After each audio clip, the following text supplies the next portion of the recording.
好，那么朱立伦呢，在上星期六下午呢有喊话哈，说呢要把赖清德罢掉啊。那他现在要喊话呢，说520前你赶快痛改前非，要悔悟啊。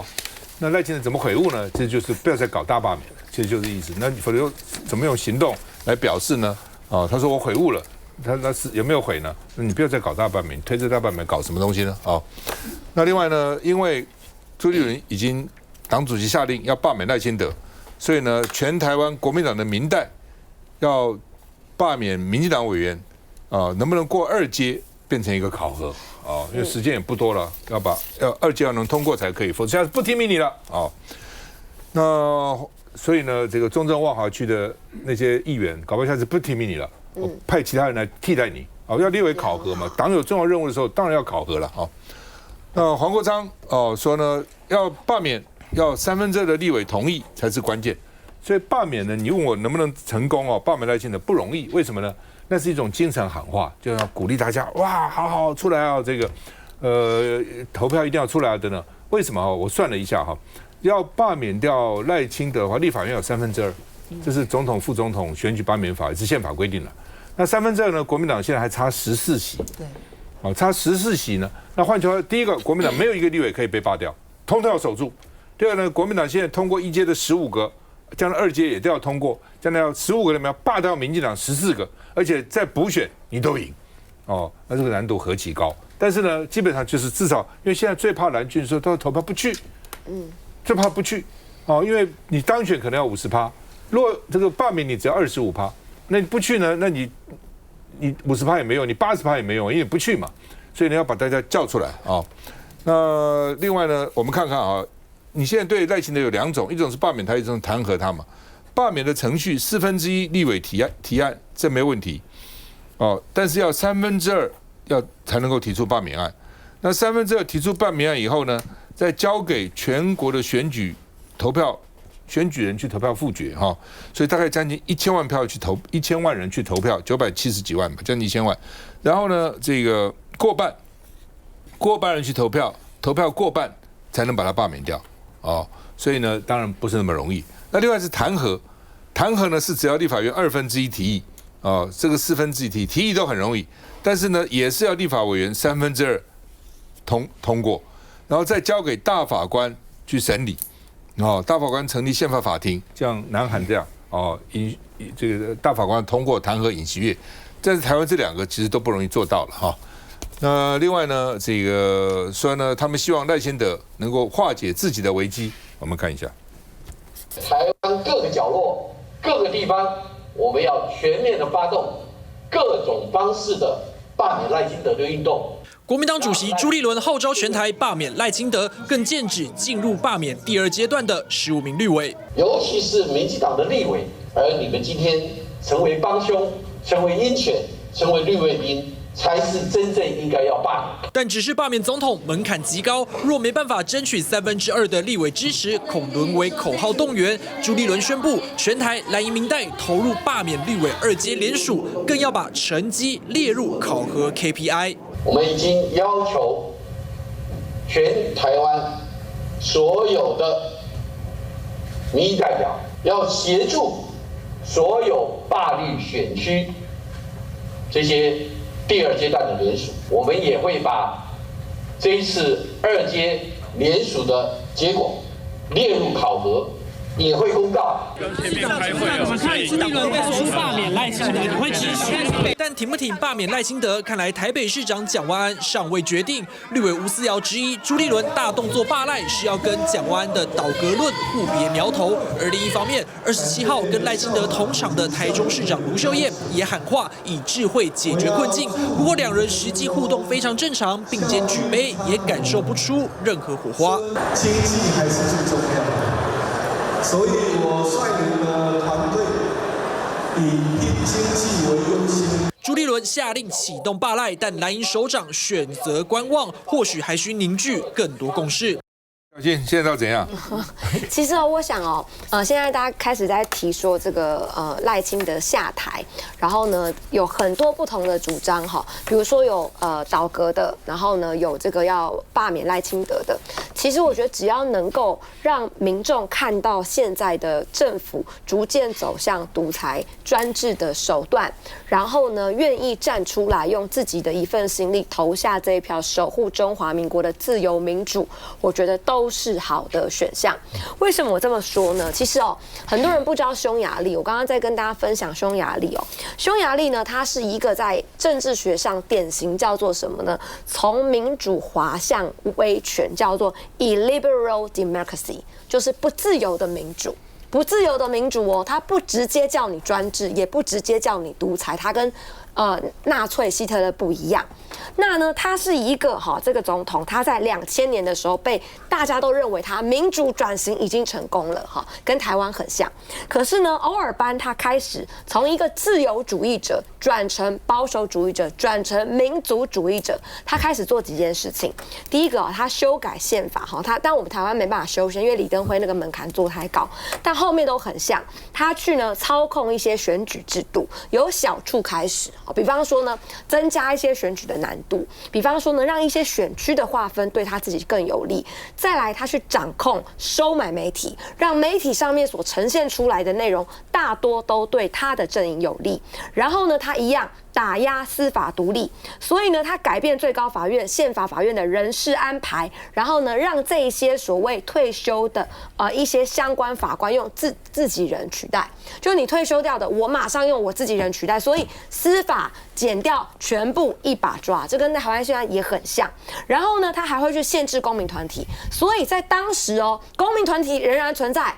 它看起来有民主、有投票、有媒体，然后人民团体也都存在。可是这些公民团体，它必须是跟着这些执政党走的，它才会在，不然它就会被限制。最后就是掌握国有企业、政府预算、公共资源。所以呢，如果你今天跟着我们这个匈牙利政府走，跟着老板走，你后面东西都有饭吃。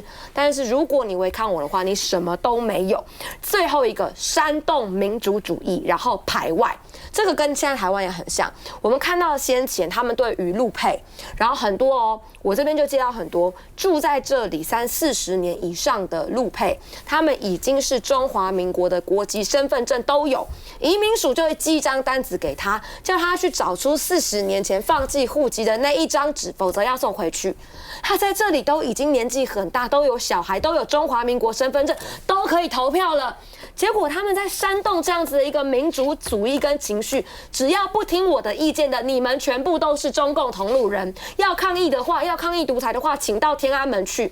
那以后怎样？如果我们鸡蛋不够的话，鸡蛋涨价是要去抗议母鸡吗？这个一点的逻辑都没有。我们是缴中华民国的税，当中华民国的兵，然后呢吃中华民国的米，我们住在这里，长在这里，从来我们选中华民国的局，为什么我们要去天安门抗议？当时香港人在反送中的时候，你有叫他们去天安门抗议独裁吗？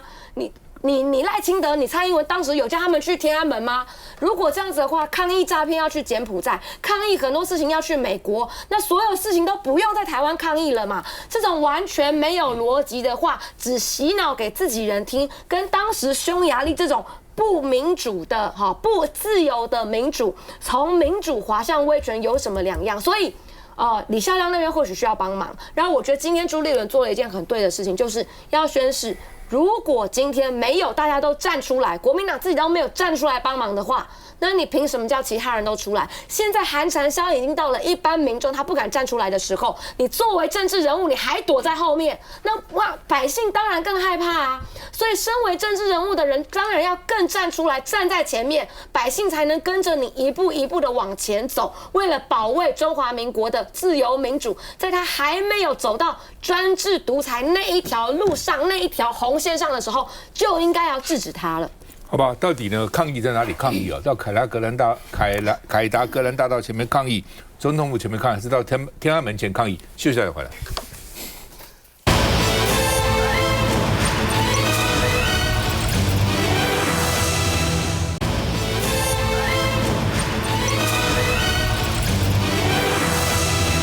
好，那赖清德说你们到凯达格兰大道要赞独裁，我独裁吗？是啊。你们刚才说不到天安门去，为什么不到天安门？但我是这样觉得哈，就老沈是反对用这个赞独裁这个讲法了哈，就是说赖清德有没有到真的独裁地步，其实也没有，但是往那边走，这是一个事实，这是相对的啦。你跟以前比是这样吗？你是现在跟以前比，你不比以前专制很多吗？不以前霸道很多吗？至少很霸道吧。但是呢，这个你说因为赞独裁就要到天安门，我在讲什么？所以韩国瑜反应不错，韩国瑜说你声援乌克兰的时候，为什么不去克林姆林宫？那韩国瑜说我们在中华民国交税啊，我们当兵啊，对不对？我们这边尽我们国民的义务嘛，我们有交税给这个习近平吗？有交给北京吗？有去北京当兵没有嘛？对，我有想到说，就好像说，因为现在我这样比例是说，因为你不是讲说人民是主人吗？好，那如果说父母我们都管教子女啊，都会跟子女讲说，你行为要好啊，你不可以无理取闹啊，你好好做人啊，等等，好好用时间啊，甚至好好运动啊。那孩子会不会跟你讲说，你管我干什么？要是不管旁边那家的孩子呢？他比我还坏啊！他比我还不用功啊，他比我还调皮捣蛋，他旁边的孩子关我什么事情啊？他有父母管他，关我什么事啊？我当然管我自己的孩子嘛。同样的，台湾的人民，台湾有投票权，有缴税、当兵，我要问的，我要监督，当然是我的政府啊，我跟习近平什么事情啊？对不对？那你要比，你要这样去比，那很莫名其妙嘛。你跟他比什么呢？对不对？你本来台湾就应该比他民主嘛，应该比他自由，不是这样吗？所以你现在去跟他比这个，那你怎么会沦落到这个地步？跟他比这个呢？那同样的，你要不要跟他比效率呢？大陆当然有很多制度我们是不喜欢，但是至少它很有效率啊。一个高铁没多久就盖好了，一个大桥没多久盖好了，你有这个效率吗？你两边都没有嘛。你没有这个就要有那个，没有那个有这个，你通通没有啊。那你叫我们比什么东西呢？就说在这种情况，那么多人到了凯达格兰大道，赖清德其实应该表示谦虚一点，说好吧，你们的意见我也听到了，等等，我也会检讨，这也是一句话嘛，不是啊？你要抗议，你要不要跟我抗议有什么？到天安门去抗议啊！所以呢，朱立伦也4月19号他们要抗共的时候，为什么没有去天安门？好不好？为什么赖清德没有叫他们去天安门？朱立伦说：“你们带青鸟去天安门抗议，你青鸟就跟这个国民党抗什么议啊？去跟天安门去到跟习近平抗议，旅费我们出，我也出啊，大家出机票钱，不用他们有钱啊，没有那个，他们可以有钱。真正要战独裁，确实的地方，应该要去天安门。见到独裁集团的时候，不要再卑躬屈膝。那如果照他的逻辑，以后他在讲任何反对独裁的时候，我们大家出机票钱，请赖清德到天安门前抗议。好，媒体电子报发表一个最新的民调哈，赖清德已经到了这个死亡交叉，满意度暴跌8.5%满意度一下就点了，满意度原来是55.6在4月啪跌到47.1，不满意度呢原来只有40.6，一下增加到47.3所以我觉得有点像川普你仔细看看，他做行事作风，川普都给我什么不可以？但是一样你看看民调大家也慢慢不信任了哈。那另外呢，这个信任到底你信不信任他？满意是一回事，信任是一回事。那信任度也大减8.1信任的从56.7一下子跌到48.6，不信任的从37.0一下子升到43.0那另外呢，这个行政院长卓荣泰也是这个满意他的掉到43.4，不满意的升到42.6也几乎都要不满意呢，也增加了6.9%那另外呢，民众他也在分门别类的做，就跟美国做川普，你的贸易怎么样，移民怎么样，这个怎么司法怎么样，政治有没有介入媒体，居然有70.8%说是有，不过这是有复选的那认为最高，政府高层有没有滥用权力，60%认为有，政府选择性办案59.3%，政治力介入检调机关57.9%。我们天天说大家要相信司法司法是社会正义的最后一道防线了，你越来越让你不相信，你们都好意思吗？你们大学法律系研究所到底怎么念的？司法官考试怎么考的？怎么会搞成这样子？大家不相信，越来越不相信。政治里有没有介入司法案件？57.6%说有，有没有介入选入机关？47.5%，有没有介入各自43%，有没有非法前的36.9，所以你看前面这些都非常高哦，这是民调做出来的哈。那因为现在有倒阁嘛哈，那倒阁到底支不支持啊？43.2不支持，43.1支持，几乎是一样的啊。对卓荣泰提不信任，因为当然很多人讲你卓荣泰你干嘛？你换掉他再换一个来就是了嘛。他其实因为你是没有办法倒赖清德嘛，倒卓荣泰其实就是倒赖清德，就给你看，让你难看，其实就这样。那看你敢不敢去这个解散国会重新选举？你敢吗？你真的敢吗？你敢？好啊，大家来选啊，总比这个罢免25%就好了，选还要24%还要50%，那你不敢，笑死人了，搞了半天你都是假的。马委员。刚刚提到民主的2个指标，媒体跟司法。那现在在看那个民调哈，今天看到的就是说美丽岛电子报它所做的民调，对于政治力是不是介入媒体啊、司法，其实民进党政府真的用的淋漓尽致。那除了这个民调可以看出这么高的民众不信任以外，那还有就是在这一次的凯达格兰大道426的这个动员，其实刚开始没有想到会有这么多人。那如果自发性的都有这么高，我想其实赖清德总统自己应该要去检讨一下。可是看他的做法显然不是，因为当天还叫大家去天安门抗议，这刚刚提到很多啦。其实我觉得他们昨天有提到一个，今天我自己受到家暴，你告诉我说，隔壁的那个家暴更严重，你应该去抗议他。是我们受到伤害是在这个地方，是在这个大家庭，所以看得出来，包括现在赖清德还下令说，所有的罢免一个地方都不可以放过。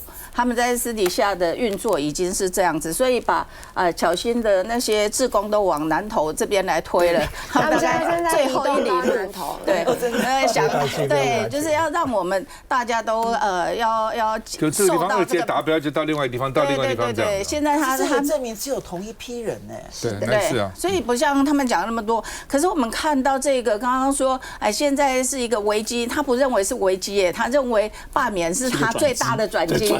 因为你看，行政、司法、考试、监察4个院都已经拿在手上，就剩下立法院，立法院又最难搞，所以如果把你罢免掉，是讨鬼心的鬼啊！他变成他要做什么为所欲为的事情，什么都可以做。所以我们现在可是一定不要忽略其实民众的声音，虽然有些没有表达，其实我们也是要呼吁很多有一些寒蝉效应受到影响的，比如说像军公教啊，怕被查水表的，你越不敢讲，因为他不会善待你。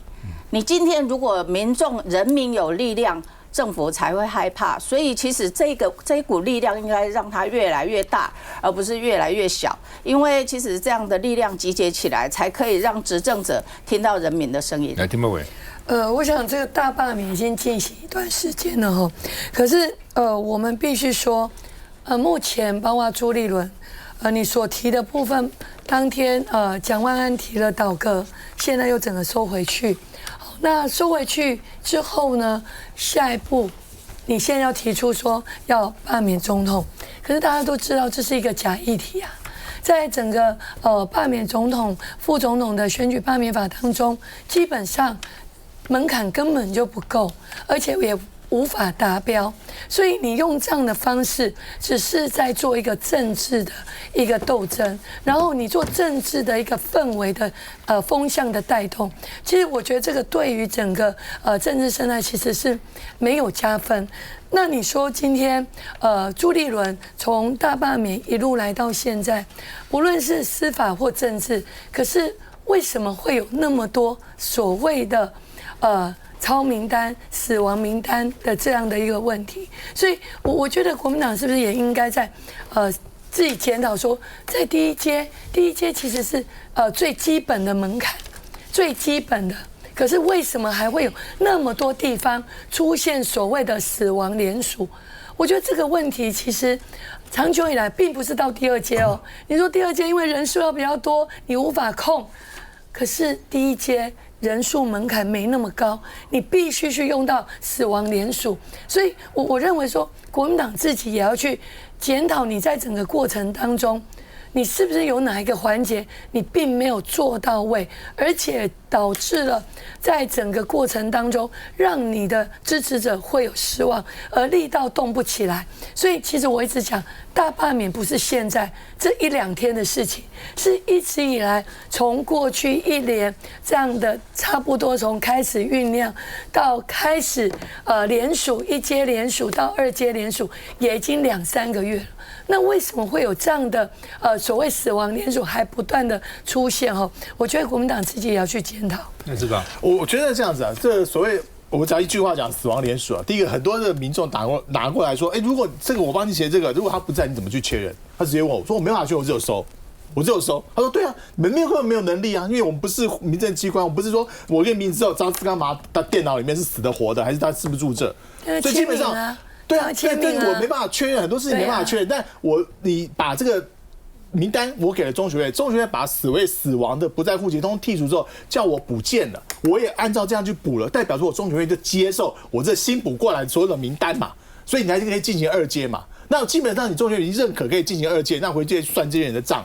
我觉得基本上就是找茬嘛。我觉得这部分，我觉得是我们观点，我不跟委员在辩这个啊。第二个，我觉得赖清德这个民调出现这个死亡交叉，是因为过去一阵子对他不满的人不太敢表达意见呐。我认为不太敢表达意见，那个有点就是一个闷烧的状态。我觉得对于施政这1整年来很不满，但是有时候面对一些民调的部分，他也不知道该不该打，或是他也在观望未来会怎么样走。所以那个部分过去属于一个比较沉默的。观望的，不愿意表态的，但经过从4月7号关税的冲击这样子以来，看到政府的这些无为无能，他基本上出现一个显性表态，这样这一阵子这个国民党这个蓝白之间的造势啊，他觉得他愿意把这声音出来，所以我觉得也不要沉迷在过去说好像赖清德过去1年啊，这几个月做的多棒多棒啊，满意度很高很高。其实大家去问民间社会都不是这样，所以这些声音会不断表达出来之后，我觉得他未来要做什么方式，会去做一些扭转，我觉得不容易。再加上你看政治力介入媒体，没想到70%这么高比我想象中还高就代表说连民进党可能民进党自己的支持者都觉得政治力介入媒体了，所以我觉得这个的调查还得到70%的答案，我觉得非常有意思。继续再回来。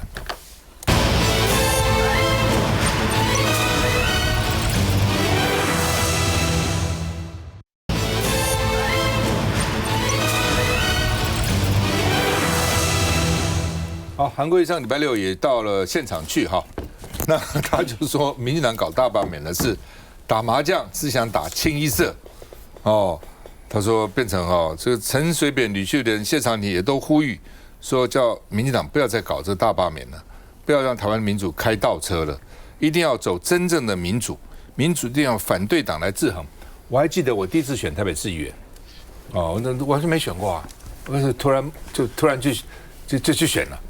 然后呢，那个时候民进党还是党外然后呢，民进党的口号非常响亮，叫什么呢？叫做民主要制衡，制衡靠党外。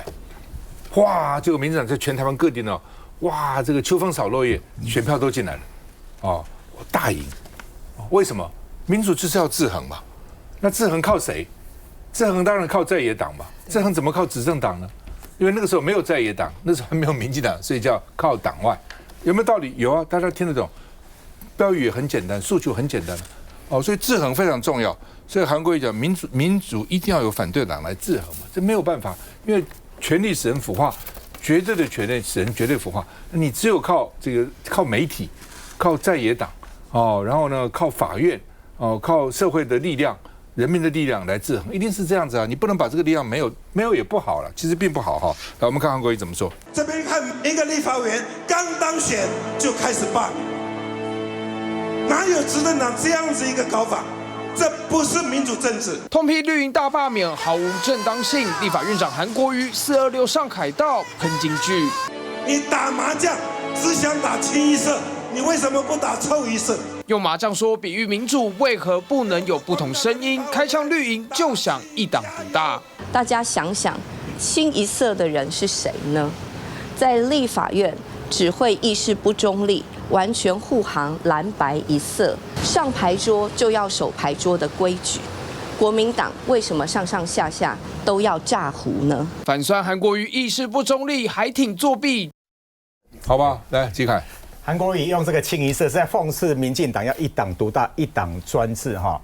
这个426这个整个大游行啊，我看到人民啊反守为攻的这个火苗。那天啊，大概有两上去演讲的人，或者是台下呼喊2个很大的议题的时候，是最热烈的。第一个就是刚刚讲的民进党的独裁跟一个专制，第二个就是司法破案。讲这两个题的时候，整场都是热起来的。那刚刚你看那个民调就很清楚嘛，这个跟一般人民的感受是一样的。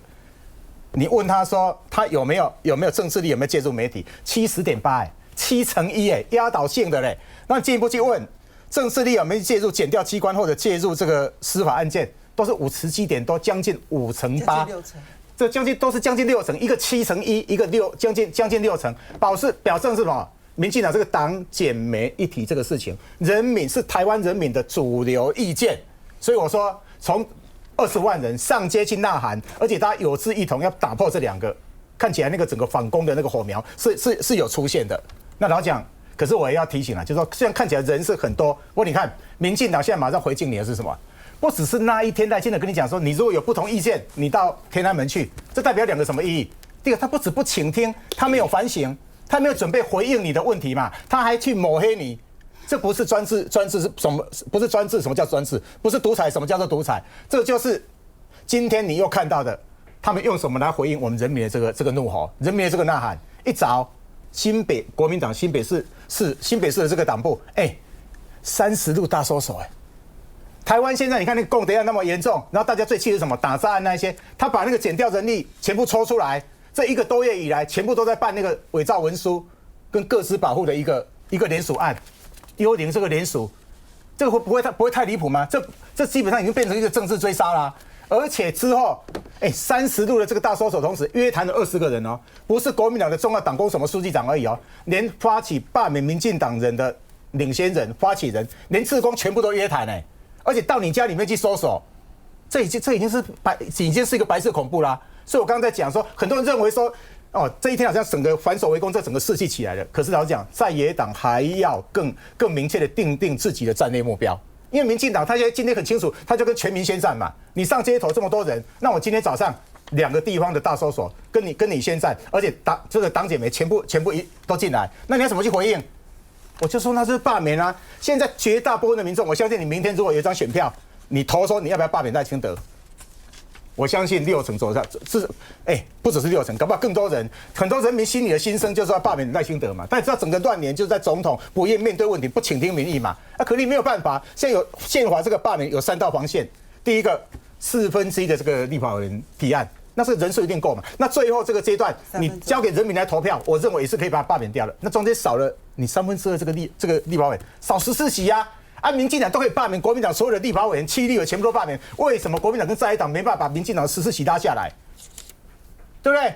你就双管齐下啊！你罢免赖清德总统的时候，你既然知道2/3这是不够的，你就一定要有一个战略目标非常清楚。那你这个14个人同时罢免，双管齐下，同时去做，对不对？你要战斗嘛。你如果没有战斗，你看民进党的战略目标很清楚，他们赢了总统，立委输掉了，兵的，对不对？全面大罢免、大造谣，就是要把国民党立委拉下来。那相同啊，你在野党这次人民已经20万人已经怒火了，表达自己的心声出来了。那么多人希望赖清德是要下台的，那当然就是要战斗啊。你的意志力、你的战略目标清楚，你意志力要强，你的执行力要强，要不然老讲民进党就是扔头清棍嘛。已经有20万人当你的这个后盾，那么多人已经出来了，在野党还没有办法团结起来，没有办法把赖清德拉下来，没有把14位民进党立法委员拉下来，那今天大收手、大收押。还会再持续下去。我说国民党再这样下去啊，你不要讲2008，2006年不要选了，大家想象一下，你2006年那县市，2026年那县市长选举，你的竞选总部什么那些你去帮你的人家里可能都被搜索，你2026年县长怎么选啊？乔军。其实我非常认同刚刚这个齐凯委员的讲法哦。其实这个战略战术非常清楚的时候，大家才知道要做什么。先前呢，我们经历过这有点像在飞机上面的这个乱流，是因为大家不知道该做什么，因为我们都是被罢免方，所以我们是被动的。那我们是被动的情况之下呢，对方步步进逼的时候，所有的声音，包含是媒体上面、街头上面，感觉全部都是他们这些要罢免你的人，所以有很多其实不认同他们的人默默多起来了。可是现在的这个氛围非常的清楚，当4月26号定锚之后，赖清德下台。那赖清德下台听起来非常的困难，我们现在只有50几席而已。可是现在他们要进行的是大罢免，如果守住国民党现在要被罢免的每一席，然后罢免到他们立法委员的14席，你说真的做不到吗？我们现在目前的人数，我们至少可以提议，我们可以先在520满1年之后，我们合法的提议之后，然后呢，经过这整个大罢免之后，我们如果所有1席都没有被罢免，然后罢免到民进党的14席，总共85席哦，有1席的空间哦，14席全部罢免，那就超过2/3了，就可以再往下一个步骤走了。所以是一步走一步走，虽然很难，但你要不要走下去？虽然很难，但要不要走下去，这是我们自己要做的决定。那伟。这个部分，我想，我们现在可以看到，大家在这一次的罢免行动里面，其实大家是团结的，尤其在我们党团里面。那如果说战略非常清楚的时候，我们也知道罢免总统非常困难。可是当总统如果一步错一步错，还要接着一步一步的错下去，其实难保人民不会发出这样子的怒吼。那当然最困难的这个部分，其实每一件事情都很困难。可是当那个困难被破解的时候，后面才是整个惊涛骇浪，才是执政者应该要害怕的。我这边特别提一点哦，其实最近有2个出乎我意料，一个是426的人数这么多出乎我意料，因为天气冷又下大雨，然后呢，当时呢。就我去了现场哈，那因为我到的时候其实已经比较晚了，就3点准时到，哇，已经满满的溢出来，所以我就决定做一件事情，就是把整个4周走一遍，想尽办法走一遍。幸好我有一个朋友，我走了大概40几分钟吧。为什么？因为那个人挤人，你实在挤不动，你知道。幸好我有一个朋友人高马大，他非常会开路，我就跟着在后面这样子，然后去听声音。陈文进来了，陈文进来了，没有，那个整个狼狈的样子，大家都认不出来。好，那我就想要知道说，到底蔓延到什么样子的程度？然后呢，最外围是一个什么样的状况？坦白说，现场啊，其实是人很热，但是场地设计的很糟糕。你知道那个场地就是因为只有主舞台有荧幕，然后前面有2扇的荧幕，然后你到了景福门的圆环的附近，通通都听不到，也看不到。原来没想到这么多人，真的没有想到，所以旁边都没有搭那个荧幕。那我的意外就是。连荧幕也看不到，人也看不到，只是知道有那么多人来，结果人都不走，就在现场。大家看到那么多人就很兴奋嘛。对，大家就会说：“哎呀，有狼出来的贺阿郎啊，狼有来都叠加。”因为原来大家都很担心，天那么坏，万一没人怎么办？结果还有一对年轻的小情侣这样子，那个男的就在说：“哎呀，这么多人，算了。”那女的就说：“你再站不出来，你再不站出来的话，你就要去当兵了啦。”这样就不要这样。好，所以当兵是要当了，你要当很久了。对，要去打仗了哈，就各式各样的。我也要当兵啊。各式各样的声音啊，那而且那个整个溢出来的范围，我就讲了嘛，真的是远超乎我的想象，这是我第一个意外。在那么没有准备的情况之下，这么多人啊，然后上街头，我觉得是抱持着各式各样的不满。那第二个意外就是美丽岛电子报的民调，这里面呢还不是满意度跟不满意度的死亡交叉，更重要的是呢，对于媒体政治介入媒体这件事，70.8%的人认同。对于这个检方选择性办案，60%的人认同。我觉得这2个虽然是复选题，可是这代表的人们，其实在这件事情上面有他们很重要的判断力。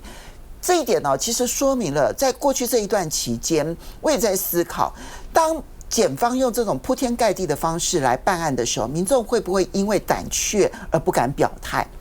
当这个你看到前面的那个几台哈，这样子那种铺天盖地的，然后呢一天针对一个国民党的立法委员呢，那抄家灭族式的去谈论的时候，然后各种的谣言，然后在这几台当中不断的蔓延的时候，我在想说，那台湾民众被洗脑之后的结果究竟会是如何？就发现说，为什么有这么多人站出来？因为民众在心里头已经给了一个很重要的裁判。啊，你们就是政治力介入的媒体，请问一下，他们干嘛要相信你们呢？所以我觉得后面那几台，前面那几台真的要好好的检讨一下，为什么人民不再相信你们说的话？第一个所以70%人认为政治里有介入媒体嘛。第二个，这些媒体呢也不会检讨，为什么？他每年从民进党政府拿到很多的钱，好多钱哦，拿几亿、几十亿这样拿。对，接下来再回来。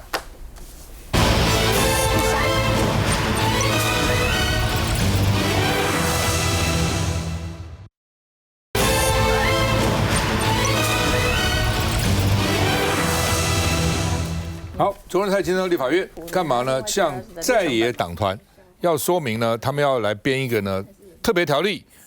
而且呢，希望最短期间里面立法院就能通过，变成4100亿。我觉得这有点好，有点蛮有趣的哈。最初民进党编个880亿，然后呢，国民党呢，这个朱立伦跟黄国昌见面后呢，朱立伦因为财经专家说880哪够，要2000亿。2天以后，民进党说2000亿，4100亿在这里，赶快给我通过啊！那这4100亿真的跟纾困有关的只有加50亿，只有930亿，只有930亿，其他其实没有什么关系。好，那好，那么另外呢，这个本来呢，这个国民党是说能不能普发现金？你超收那么多钱，发一点钱给老百姓嘛，哈。他说不发，但是呢要补助台电1000亿，这4100亿里面有一个1000亿的台电，就当时地方的省预算已经提掉了，又拨进来了。要给台电1000亿，而且不止给台电1000亿，健保要给200亿然后呢，劳保要给100亿，弱势给170亿，高教人才200亿反正就乱七八糟加一大堆东西了。这跟那个纾困呢，其实没有什么直接关系了反正就这样做。当然他可以间接说因为呢关税说我们这个大家比较穷等等什么要补助等等但其实跟纾困并没有直接的关系那另外呢，民众党是呼吁你是不是提出一些具体的冲击评估嘛？照理讲是现在不知道川普会怎么样，评估应该怎么做如果美国抽我们10%的关税，哪些产业会受到什么影响？损失它多少钱？如果抽我们20%关税，大概怎样？25%关税会怎样？30%关税会怎样？这才叫评估嘛。我们不是没有这些专家，有怎么没有呢？你这个还是杂式评估，然后出来以后大家没话讲嘛。的确你有不同的案子，然后做出对我们的冲击，然后你政府要怎么应？他现在都没有大家在那边乱猜一通然后乱编一通所以黄国昌呢说他失望透顶了说只有9条条文就要讨4100亿，而且这个条文非常的骨感，就是没肉了。看一下。喝下一口和解咖啡，朝野这回不吵架，一团和气。看看副总召还速度出手帮忙瞧卓院长的麦克风。朝野以和为贵，家和万事兴。谢谢副总召刚刚对行政院的支持。这一次的特别条例，我是希望我们用最快的速度效率。卓恩泰自然趁机喊话，毕竟国民党虽释出善意，但对于4100亿元的特别预算，仅同意其中的930亿元，因为剩下的3000多亿左右，还包括了强化国土韧性、拨补台电等，他们认为是偷渡年初被煽动的总预算。对于行政院所提出的这些解冻案，立法院乐观其成，1月21号总预算刚刚通过，在这么短的时间。要提出更多的这样的一个追加也好，还是特别预算也好，都是人民纳税的血汗钱。3次3000亿元，但是换来了台电4次调涨电价。那么这样的拨补会不会成为一个无顶洞？而这想法也跟民众党一样。现在蹦出来的4100亿里面有一大半，我们认为目前为止看不到跟关税直接的相关。我比较担心的是，这个目标是不是只是把税基剩余用完为止？当税基剩余用完了，我只是不想让在野党另外立一个特别条例说要发现金。至于黄国昌，则顺势参了郭指挥一笔。因为我不知道凭着这张纸，我们是要讨论什么，就丢几个数字给我。这个表格啦，他是把表格文字化，做的比较简单呐。原定半小时的拜会行程，民众党聊醉酒拉到近1小时才结束。反观自家人民进党，半小时都嫌多。挺产业，护民生，护台湾。那廷飞怎么看这个特别预算4100亿？其实这个特别预算，我想今天卓荣泰院长已经拜访所有的党团，就是说大家可以坐下来谈就是说在这个部分，从特别条例到特别预算，那其实大家都会觉得说，这个拨补到底有什么样的一个跟我们所谓这一次的一个冲击有关系其实这一次台电拨补，我说真的哈，这个会关系到我们的民生。那其实我们去年的追加已经在协商的部分被挡下，本来要协商，那因为没有协商，所以一直没有办法进行。那今年的部分也被挡掉，在这个本预算当中就被挡掉了哈。所以这2个部分是差了2000亿。所以你如果说在这一波的整个所谓关税冲击当中，如果我们没有再做一些所谓台电拨补，你在电的部分，如果在这个到了需要高峰期的时候，然后大家又涨价，那涨价之后是不是又造成整个企业体的一个压力？所以我觉得这个绝对有相关哦。这个在我们的经济委员会，因为我在经济委员会，所以我们在经济委员会的时候，所有的委员对这个部分其实都有共识。那当然，我们当时候在审的部分，这个去年在审今年的预算，我们只有这个少删了这个300亿哦。那我们就希望说，可以把这个部分，然后能够进行到拨补的这样的一个动作。可是非常遗憾的就是说，在党团协商的时候，由党团来做这样的一个所谓把预算整个砍掉的状况。所以我们认为说，在这个时间点没有去做这个拨补，真的没有办法去影响到未来在所有台电所影响的电价，还有所谓的我们民生的电价，所以我们认为这个是必要的。那你说，这个卓荣泰院长会亲自跟大家沟通，就是说到底有哪些大家认为要把这个大家认为要这个进入到我们整个特别条例，或是在产业界有听到的声音，我们没有听到的，把它加总起来，然后在这个部分赶快让它通过，这才是最重要的。我也是经济委员会经济委员会的多数委员是让你扩大到整个立法院的院会，多数的这个立法委是反对再拨补这1000亿给台电，因为以前拨补了3次3000亿，结果洞越补越大。我今天当着面跟总统泰讲，我去统计了2023年那时候台电的这个亏损是多少？3800亿，结果你补了3次完之后，到了2024年，就去年的12月31号，洞越补越大，变成4200多，还多了400多亿之后出来了，表示拨补没办法解决问题，而且问题还在严重哦。那今天有一个很重要的突破哦，今天总统泰在拜访的时候，一方面他只是要过水，然后讲他只在照本宣科，不过他今天承认了一个，他承认这次的4100亿是大灌水，实际上也是一个大偷渡。什么叫大偷渡？第一个，这个里面啊，除了大概930亿是真的正针对关税之外，我们问他怎么去查，里面竟然有这个老屋修复跟老屋重建的钱这个老屋修建跟关税有什么问题？有什么关联？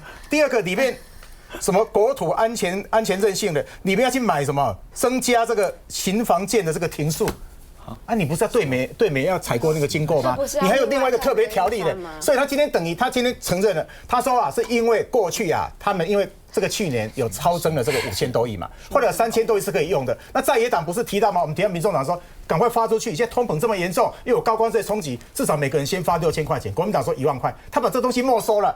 他把这个钱灌到关税里面来了，然后去修房，所以今天他等于当场是承认说他偷渡，而且是大灌水了。所以我们今天很明确跟他讲，就是说今天你也承认了嘛，那你就针对这个关税这930亿，我们会支持你，甚至以后不够，我们可以再提高。可是第一个1000亿的这个台电的预算一定是要砍掉的，然后那些全部都要回到刚讲的那些，包括老屋修建，那些回到年度预算，这样才能够符合预算法，也符合我们的财政纪律。